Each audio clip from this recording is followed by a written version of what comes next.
नमस्कार दोस्तों, आज के इस वीडियो के अंदर आपका स्वागत है। एनसीईआरटी एजुकेशन हब की तरफ से आपका स्वागत करता हूं। आज हम पढ़ने वाले हैं NCERT class 6 history chapter 9। Chapter का नाम है, अध्याय का नाम है खुशहाल गांव और समृद्ध शहर। देखिए, यह नहीं है कि खुशहाल गांव है यानी कि गांव के अंदर कुछ नहीं है। गांव भी खुशहाल रहते थे पहले भी और आज भी। लोहार की दुकान पर प्रभाकर, ये एक बच्चा आपको दिख रहा है, इसका नाम है प्रभाकर। तो ये प्रभाकर लोहार को काम करते देख रहा था। एक छोटी सी बेंच पर कुल्हाड़ी और हाशिया जैसे कुछ औजार बेचने के लिए रखे थे। दूसरी ओर भट्टी जल रही थी और औजार बनाने के लिए दो लोग लोहे की एक छड़ को गर्म कर उसे पीट रहे थे। प्रभाकर को ये सब बड़ा मज़ेदार लग रहा था। लोहे के औजार और खेती, लोहे के औजार और खेती, ये आपको देखिए यहाँ पे एक तस्वीर आपको दिख रही है। ये संडासी अभी आज हम बोलते हैं इसे, ठीक है, बर्तनों को पकड़ने के लिए या चूल्हे से उतारने के लिए। लोहे का प्रयोग आज एक आम बात है। आपको बहुत हर जगह पे लोहा दिखता है। लोहे की चीज़ें हमारी रोज़मर्रा की ज़िंदगी का हिस्सा बन चुकी है और उस उपमहाद्वीप में लोहे का प्रयोग लगभग 3000 साल पहले शुरू हुआ। 3000 साल पहले लोहे का प्रयोग शुरू हो गया था।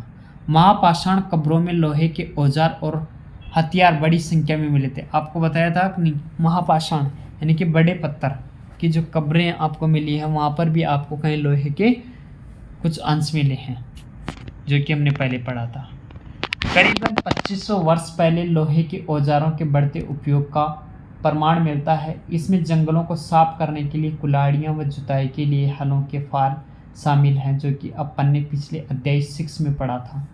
लोहे के फाल के इस्तेमाल कृषि के लिए, देखिए यहाँ पे आपको दिख रही होंगी, ये देखिए है कि नहीं, ये लोहे के कुछ औजार आपको दिख रहे हैं। औजारों की सूची जिसमें हाशिया, कुल्हाड़ी और संडसी है। ये हाशिया हुआ, ये कुल्हाड़ी आपको दिख रही है और ये ऊपर संडसी आपको दिख रही है। ऐसे आप और भी चीज़ों का आप पता लगा सकते हैं। कृषि उत्पादन की बढ़ाने के लिए उठाए गए कुछ अन्य कदम जैसे सिंचाई। समृद्ध गांवों और बिना राजाओं और उनके राज्यों का बने रहना मुश्किल था। जिस तरह कृषि के विकास में नए औजारों और रोपाई महत्वपूर्ण कदम थे, उसी तरह सिंचाई भी काफ़ी उपयोगी साबित हुई। इस समय सिंचाई के लिए नहरें, कुएं, तालाब और कृत्रिम जलाशय बनाए गए। यदि हम बात करें तो जैसे लोगों ने कैसे परिश्रम किया है, किसानों को लाभ मिला क्योंकि अब उत्पादन की अनिश्चितता घटी और कर अदा करने के लिए किसानों को उत्पादन बढ़ना था। ऐसे आप इनको सही से आप जमा सकते हैं। वैसे ये देखिए यहाँ पे कुछ जगहें आपको दिख रही है, ठीक है, ये आप जमाते रहिए। गाँव में कौन रहते थे, गाँव के अंदर कौन रहते थे? इस उपमहाद्वीप के दक्षिणी और उत्तरी हिस्सों के अधिकांश गांवों में कम से कम 3 तरह के लोग रहते थे। तमिल क्षेत्र में बड़े भूस्वामियों को वेल्ला, साधारण हलवाहों को उणवार और भूमिहीन मजदूर दास, केडेशियार और अदीमई कहलाते थे। देखिए बहुत अच्छी बात, भूस्वामियों को वेल्ला बड़े को और साधारण हलवाओं को उणवार और भूमिहीन और दासों को केंडेसियार और अदीमई। देश के उत्तरी हिस्से में गांव का प्रधान व्यक्ति ग्राम भोजक कहलाता था। अक्सर एक ही परिवार के लोग इस पद पर कई पीढ़ियों तक बने रहते थे, यानी कि यह पद आनुवंशिक था। ग्राम भोजक के पद पर आमतौर पर गांव के सबसे बड़े जो भूस्वामी, जिसके पास सबसे ज़्यादा ज़मीन होती थी, वो होता था। साधारणतः इसकी ज़मीन पर इनके जो दास और मजदूर काम करते थे। इसके अतिरिक्त प्रभावशाली होने के कारण प्राय राजा भी कर वसूलने का काम इन्हीं को सौंपते थे। भाई जो मैन और जो मुखिया आदमी रहते थे, उन्हीं को जो राजा हैं वो कर वसूलने के लिए ये काम देते थे। ये न्यायाधीश का और कभी कभी पुलिस का भी काम करते थे, जो बड़े भूस्वामी होते थे। ग्राम भोजकों के अलावा अन्य स्वतंत्र कृषक भी होते थे। जिन्हें गृहपति कहते थे। इनमें ज़्यादातर छोटे किसान ही होते थे। इसके अतिरिक्त कुछ ऐसे स्त्री पुरुष थे जिनके पास अपनी ज़मीन नहीं होती थी। तो इनमें दास और कर्मकार आते थे जिन्हें दूसरों की ज़मीन पर काम करके अपनी जीविका चलानी पड़ती थी। अधिकांश गांव में लोहार, कुम्हार, बढ़ई और बुनकर जैसे कुछ शिल्पकार होते थे।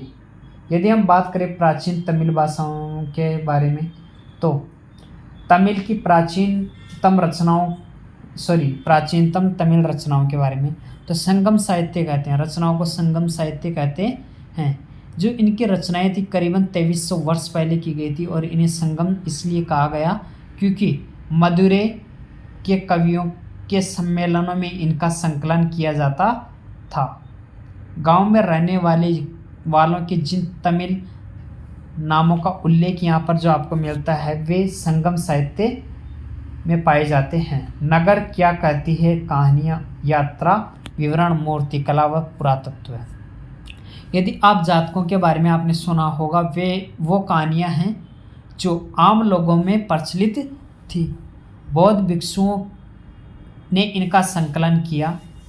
यहाँ एक जातक की कथा आपको देखने को मिलेगी और बताया गया कि एक निर्धन किस तरह धीरे धीरे धनी बन जाता है। यह आपको इसी अध्याय के अंदर आपको देखने को मिलेगी। चलिए एक निर्धन की चतुराई वाली कहानी पर बात कर लेते हैं। एक शहर में एक गरीब युवा रहता था। उसके पास एक मरे चूहों के अलावा कुछ नहीं था। मरे हुए चूहे उसके पास थे और गरीब था वो। तो उसने उस चूहे को एक सिक्के में एक भोजनालय वाले की बिल्ली के लिए बेच दिया। एक सिक्के के लिए एक भोजनालय वाला था तो वहाँ पे बिल्ली थी, उसके लिए उसने बेच दिया उसको। फिर एक दिन बड़ी जोर से कि आंधी आई तो राजा का बगीचा टूटी टहनियों और पत्तों से भर गया। राजा का बगीचा, जो भी हवा चलती है, तेज आंधी आती है तो क्या होती है, जो बड़े पेड़ और पौधे होते हैं उनके फूल पत्तियां गिर जाती है और टहनियाँ टूट जाती हैं। उनका माली इसे साफ करने की बात से परेशान हो उठा था और युवक ने माली से कहा कि अगर लकड़ियाँ और पत्ते उसे मिल जाए तो बगीचा की सफाई कर सकता है। और माली तुरंत मान गया। भाई कचरे को कौन लेता है। युवक ने पास खेल रहे बच्चों को ये कहकर इकट्ठा कर लिया कि प्रत्येक टहनी और पत्ते के बदले में उन्हें एक एक मिठाई मिलेगी।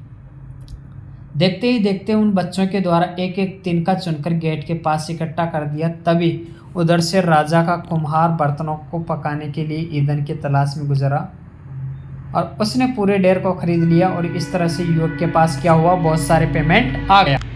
अब देखिए जो व्यक्ति था उसने क्या किया, जो पत्ते थे ना उन्हीं को बेच दिया और उससे वो कुछ और पैसे उसके पास आ गए। अब जो व्यक्ति था गरीब, उसने एक योजना बनाई और एक बड़े बर्तन में पानी भरकर वह नगर के द्वार पर गया। उसने वहाँ पर घास काटने वाले 500 लोगों को पानी पिलाया। 500 लोगों को पानी पिलाया उसने।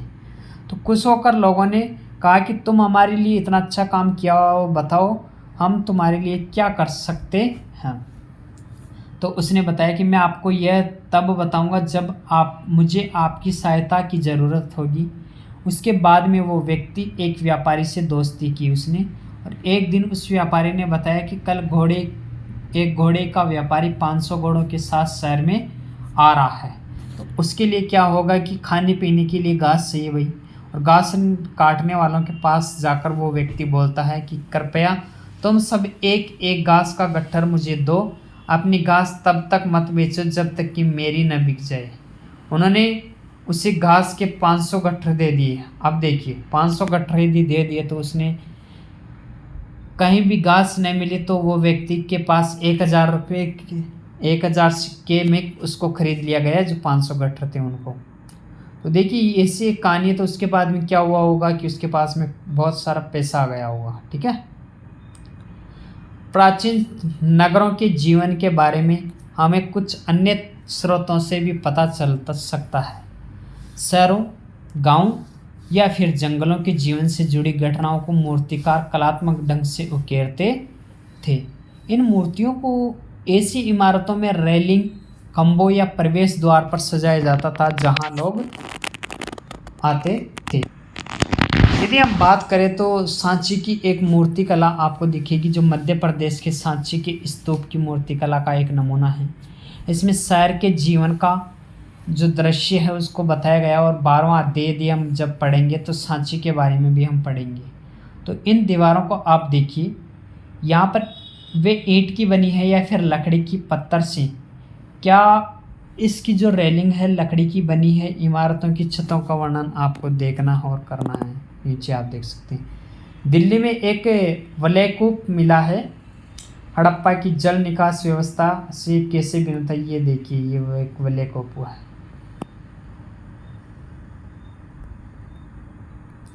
ठीक है, अब बात करते हैं अध्याय 6 के अंदर, जब अपने अनेक शहर व महाजनपदों की राजधानी थी, तो अपन ने वहाँ पे पढ़ा था कि कुछ शहर प्रकोटों से घिरे होते थे, है कि नहीं। जैसा कि हमने अभी एक चित्र अपने देखा था, वहाँ पर अनेक शहरों में वलयकूप मिले हैं, और वलयकूप गुलशन खाने, नाली या कूड़ेदान के लिए प्रयुक्त होते थे। प्राय ये वलयकूप लोगों के घरों में होते थे। अब यहाँ पे एक और चित्रकला का नमूना आपको देखने को मिलेगा। महलों, बाजारों या आम घरों के अवशेष बहुत कम मिले हैं। संभवतः लकड़ी, मिट्टी व कच्ची ईंटों व छप्पर के बने होने के कारण ये ज़्यादा समय तक क्या टिक नहीं पाते थे। जो घर होते थे वो ज़्यादा समय तक रह नहीं पाते थे।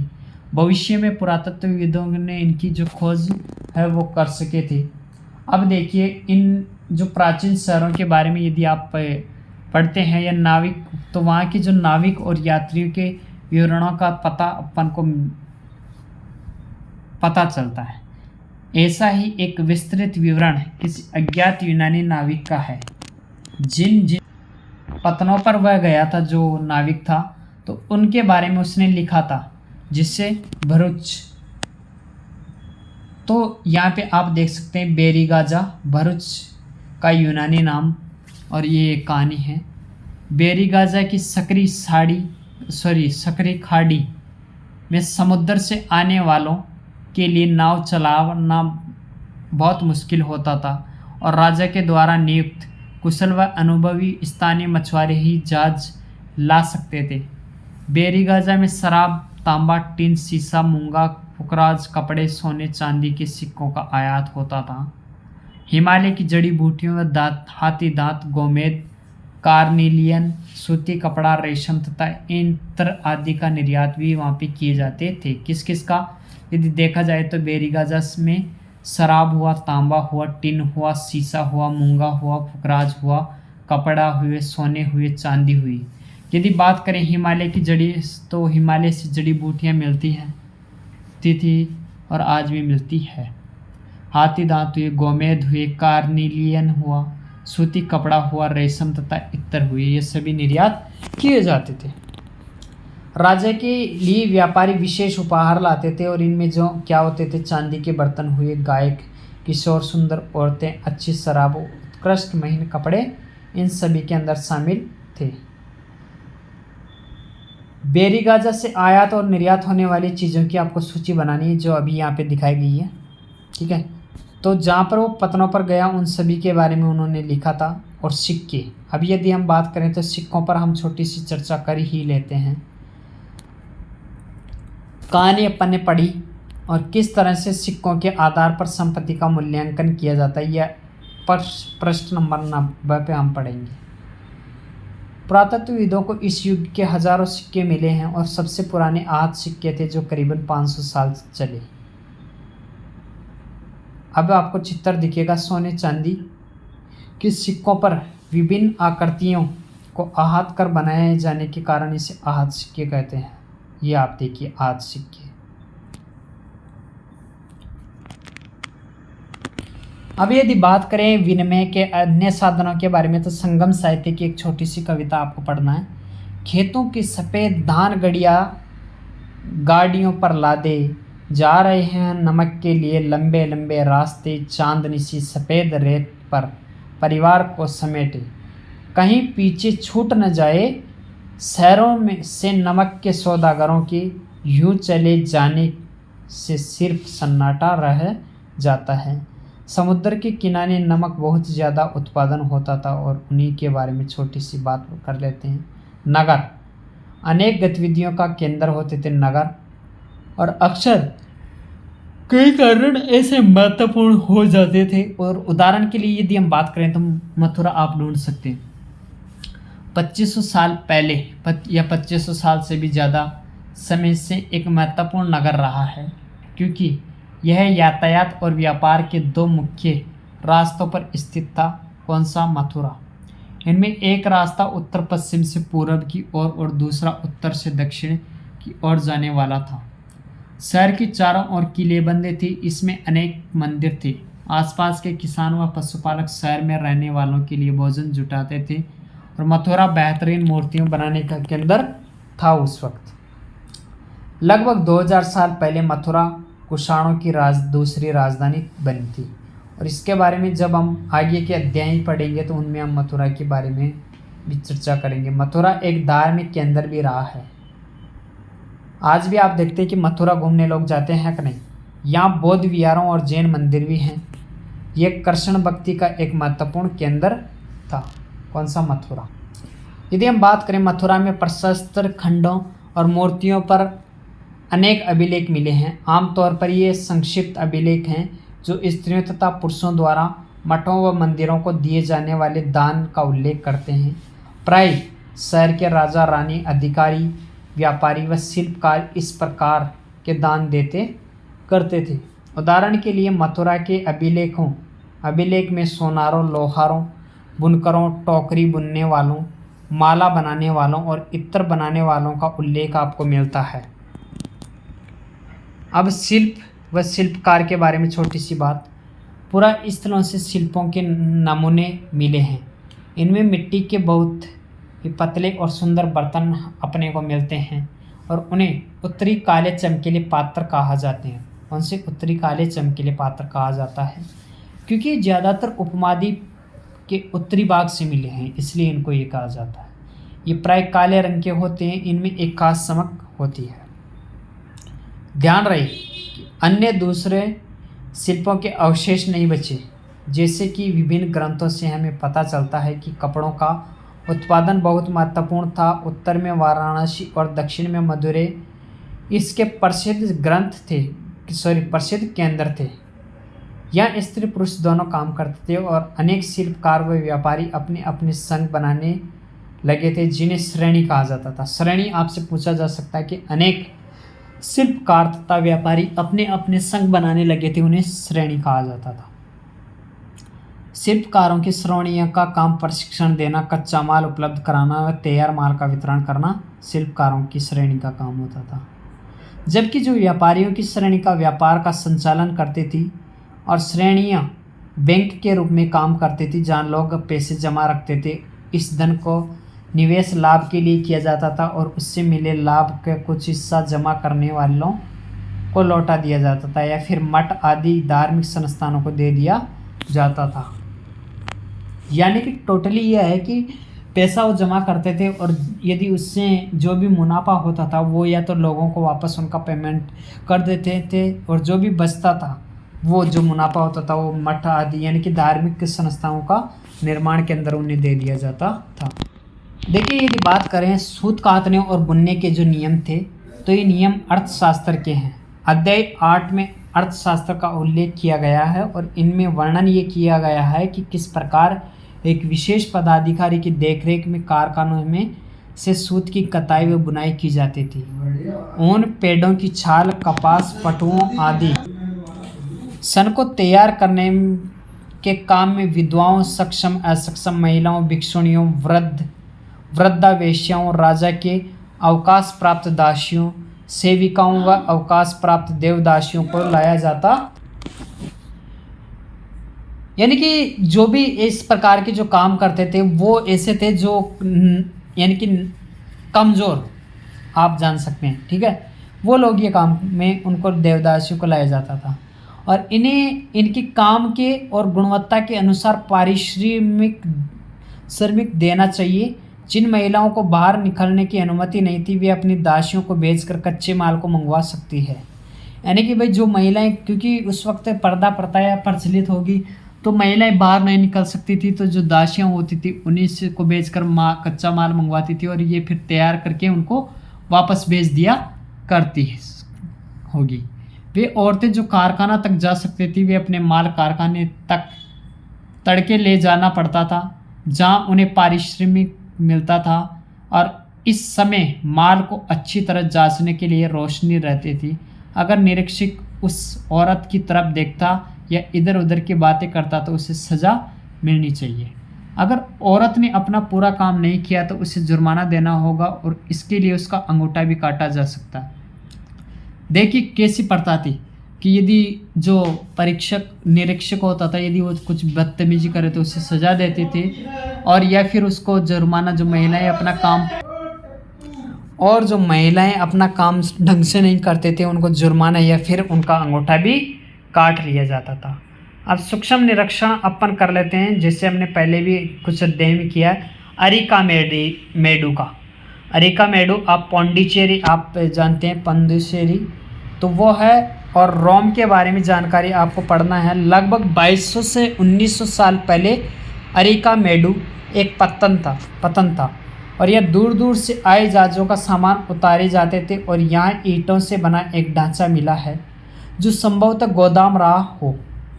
क्या एक गोदाम रहा होगा। यहाँ भूमध्य सागरीय क्षेत्र में एम्फोरा जैसे पात्र मिले हैं। इनमें शराब या तेल जैसे तरल पदार्थ रखे जा सकते थे। इनमें दोनों तरफ से पकड़ने के लिए हत्थे लगे होते थे और साथ ही यहाँ एरेटाइन जैसे मुहर लगे लाल चमकदार बर्तन भी मिले हैं। इन्हें इटली के एक शहर के नाम पर एरेटाइन पात्र के नाम से जाना जाता है। इसे मुहर लगे सांचे पर गीली चिकनी मिट्टी को दबाकर बनाया जाता था। और बर्तन वहाँ पे ऐसे भी मिले हैं जिनका जो डिजाइन है वो रोम का था, लेकिन यहीं पर बनाया जाता था। भाई कला का तो विकास होता है और कला का प्रसार तो होता ही है, एक जगह से दूसरी जगह और लोग सीखते ही हैं, तो यहीं पे उनका निर्माण होता था। यहाँ रोमन लैंप व शीशे के बर्तन व रत्न भी मिले हैं। साथ ही छोटे छोटे कुंड यहाँ पर मिले हैं जो संभवतः कपड़ों के रंगाई के पात्र रहे होंगे। यहाँ पर शीशे और अर्ध बहुमूल्य पत्थरों से मनके बनाने के पर्याप्त साक्ष्य मिले हैं। और यहाँ पे आपको एक अभिलेख मिट्टी के बर्तन, कई बर्तनों पर ब्राह्मी लिपि में अभिलेख मिले हैं। प्रारंभ में तमिल भाषा के लिए इसी लिपि का प्रयोग किया जाता था, इसलिए इन्हें तमिल ब्राह्मी अभिलेख भी कहा जाता है। यह आपको दिख रहा होगा यहाँ पे ब्लैक, ठीक है, ये दोनों। अब यदि हम बात करें तो एक छोटी सी नज़र इस पे डाल लेते हैं। रोम आप अपने मैप में ढूंढ सकते हैं। ये एक यूरोप के सबसे पुराने शहरों में से एक है रोम। इसका विकास लगभग तभी हुआ जब गंगा के मैदान के शहर बस रहे थे और रोम एक बहुत बड़े साम्राज्य की राजधानी था। रोम क्या था? एक बहुत बड़े साम्राज्य की राजधानी था। ये यूरोप और उत्तरी अफ्रीका तथा पश्चिमी एशिया तक फैला साम्राज्य था। इसके सबसे महत्वपूर्ण शासकों में से एक था ऑगस्टस ने करीबन 2000 साल पहले शासन किया था। जो ऑगस्टस था उसने कहा था कि रोम ईंटों का शहर था जिसे मैंने संगमरमर का बनाया। ये कहते हैं कि ये पहले एक संगमरमर का नहीं था, ये पहले ईंटों का था, ये मैंने बनवाया है। ऑगस्टस और उसके बाद के शासकों ने कई मंदिर और महल यहाँ पर बनवाए। ऑगस्टस ने बड़े बड़े रंगमंडल, एम्फी थिएटर बनवाए हैं। ये एक्वाडक्ट आपको दिख रहा होगा, ये देखिए ध्यान से आप, ये ठीक है, ऐसे बनाए और इनमें चारों तरफ दर्शकों के बैठने की सीढ़ी नुमा जगहें भी बनाई गई थी और यहाँ के लोग विभिन्न प्रकार के कार्यक्रम यहाँ पर बैठकर देख सकते थे। और उन्होंने स्नान गृह भी कुछ बनवाए थे, स्नान गृह जहाँ स्त्रियां तथा पुरुषों के लिए अलग अलग समय निर्धारित होता था। यहाँ लोग एक दूसरे से मिलते थे और आराम करते थे। बड़े बड़े जलवाही सेतु एक्वाडक्ट के जरिए शहरों के स्नानघरों, फव्वारों, गुसलखानों के लिए पानी लाया जा सकता था। देखिए कि ऐसे निर्माण वहाँ पे पहले बहुत करवाए जाते थे। अब यदि बात करें कुछ उपयोगी शब्दों में, तो लोहा आप देख सकते हैं, ठीक है, और गांव आप सिंचाई, संगम, नगर, वलयकूप, पतन और श्रेणी। कुछ महत्वपूर्ण तिथियों पर हम छोटी सी नज़र अपनी डाल लेते हैं, जिनमें आती है उपमहाद्वीप में लोहे के प्रयोग की शुरुआत 3000 साल पहले हुई। लोहे के प्रयोग में बढ़ोतरी नगर आहत के सिक्के 2500 साल पहले, और संगम साहित्य की रचना की शुरुआत करीबन 2300 साल पहले। अरिकामेडु का पतन 2200 साल से 1900 साल पहले हुआ। तो दोस्तों, इस प्रकार से आज के इस वीडियो को भी हम बहुत छोटे वीडियो के अंदर हमने पूरे अध्याय को कंप्लीट किया है।